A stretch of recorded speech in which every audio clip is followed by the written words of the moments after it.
সিনেমার জনপ্রিয় চিত্রনায়িকা পরীমণি। শুধুমাত্র অভিনয় নয়, পাশাপাশি মডেলিংও সক্রিয় থাকেন তিনি। ২০১৫ সালে ভালোবাসা সীমাহীন চলচ্চিত্রের মাধ্যমে তার বড় পর্দায় অভিষেক হয়। এরপরে আর তাকে পিছু ফিরে তাকাতে হয়নি। একের পর এক সিনেমা, ওয়েব সিরিজ, এমনকি টেলিফিল্ম বিজ্ঞাপনে কাজ করে গেছেন তিনি। সামাজিক যোগাযোগ মাধ্যমে রয়েছে পরীমণির লাখো ভক্ত অনুসারী, কখনো কাজের সূত্রে, আবার কখনো বা ব্যক্তিগত কারণে। ফেসবুক, ইনস্টাগ্রামে ভক্তদের সঙ্গে সরব থাকেন তিনি। এবার তিনি তরুণ গায়ক শেখ সাদীকে কেন্দ্র করে খবরের শিরোনাম হয়েছেন। সম্প্রতি প্রেমের সপ্তাহে পরীমণির নতুন গান প্রকাশে এসেছে। কেন বলো না তুমি আমায় বোঝো না, আমি তোমাকে ছাড়া কিছু ভালোবাসি না। প্রেমের সপ্তাহে বাংলাদেশের জনপ্রিয় এই গানই যে পরীমণির জীবনে ফিরে আসবে কে ভেবেছিল।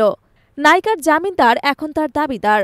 সমাজ মাধ্যমে প্রকাশ্যে ঘোষণা করেছেন, আমি আর অন্য কোনো মেয়েকে পছন্দ করি না, আমি পরীর যোগ্য।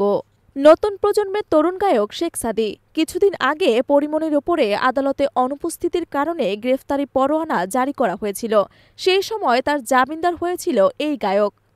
আদালতে পরীমণির পাশে দেখা গিয়েছিল তাকে।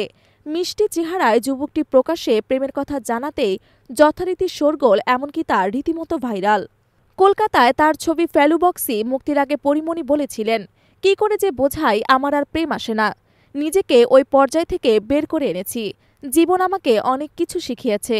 সম্ভবত আমার এখন আর সেই বয়স নেই।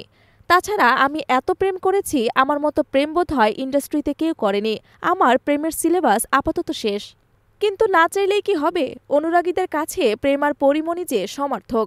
তাই শেখ সাদী সমাজ মাধ্যমে পোস্ট দিতে সকলের নজর দুই বাংলার নায়িকার দিকে। এবার অপেক্ষা, কি জবাব দেন পরী। নায়িকা এ বিষয়ে যথেষ্ট সুরশিকা। চট করে অনুরাগীদের নিরাশ করেন না। তিনিও পাল্টা পোস্টে লিখেছেন, ওরে পরিমাণের ডানাওয়ালা পরীকে বুঝিয়েছে, পরীমণিকে না। এই তরুণ গায়ক আদতে আকাশের পরীর প্রত্যাশী, মাটির দুনিয়ায় পরীমণির নয়।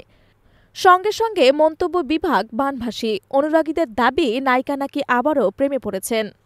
সোশ্যাল মিডিয়ায় শেখ সাদীর সাম্প্রতিকতম পোস্টেও এই বক্তব্যের ছায়া দেখা গেছে। তিনি লিখেছেন, আমার একটা কথা, আমি পরীর যোগ্য, মানেই পরী আমার না। আমরা একসঙ্গে অনেক কাজ করেছি, খামোখা গুজব ছড়াবেন না।